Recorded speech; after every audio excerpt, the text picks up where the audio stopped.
हूर के मरने के बाद जुल्फ़िकार शाह पर दबाव डाला जाता है कि वो मरियम से शादी करे, लेकिन जुल्फ़िकार शाह ने भी साफ कह दिया है कि मैं हूर की जगह किसी और को नहीं दे सकता। जबकि दूसरी तरफ साजिदा का रवैया नूर के लिए दिन ब दिन बिगड़ता ही जा रहा है। यहाँ तक कि वो मरियम की शादी पे जब तैयार होती है तो साजिदा को बड़ा गुस्सा आता है। वो उसे कहती है कि जाओ मुंह धो के आओ। नूर को इतना सारा सा तैयार देके उसकी फुप्पो के दिल को बहुत ठेस पहुँचती है। वो बड़ा परेशान होकर अपने भाई से कहती है कि साजिदा का सुतेलापन अब इस नूर की हालत में वाज़ेह नजर आ रहा है।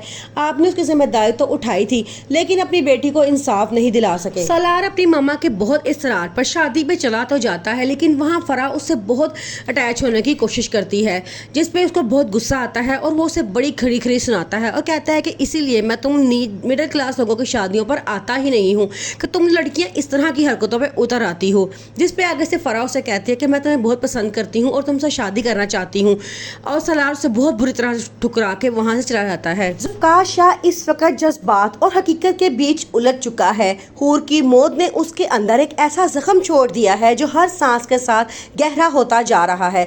लेकिन सबसे दर्दनाक बात यह है कि उसको आज तक ये यकीन नहीं आता कि हूर उसे कभी छोड़कर भी जा सकती है। इसलिए जुल्फ़िकार का दिल एक ही बात को बार बार पुकारता है, ये कोई साजिश थी, हूर मुझे छोड़कर नहीं जा सकती। इसी यकीन के साथ अब वो निकल पड़ा है हूर के कातलों की तलाश में। जबकि दूसरी तरफ नूर की सुतेली माँ उस पे आए दिन बहुत जुल्म कर रही है।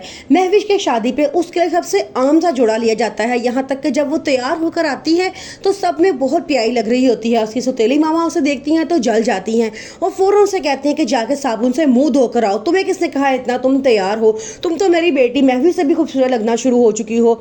नूर टूटे हुए दिल से जाती है और जाके अपना मुंह धो आती है।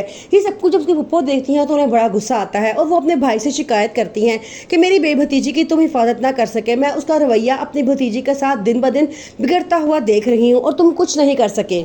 आखिरकार नूर और जुल्फ़िकार शाह का आमना सामना हो ही जाता है। पहले तो उसे यकीन नहीं आता कि ये बिल्कुल हूर जैसी है।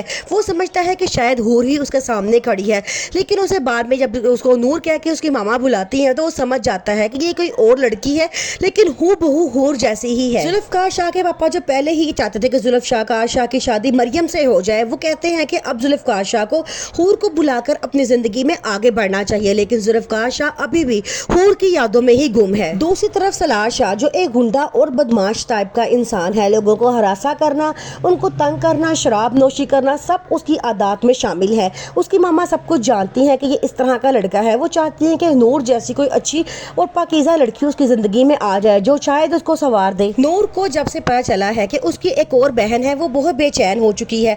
वो अपनी बहन से मिलना चाहती है, जानती है कम अज कम इस दुनिया में कोई तो है जो उसका खून का रिश्ते है। जवाद अपने मकसद में कामयाब हो चुका है। हूर मर चुकी है, जुल्फ़िकार शाह अभी तक सदमे से बाहर नहीं आया है।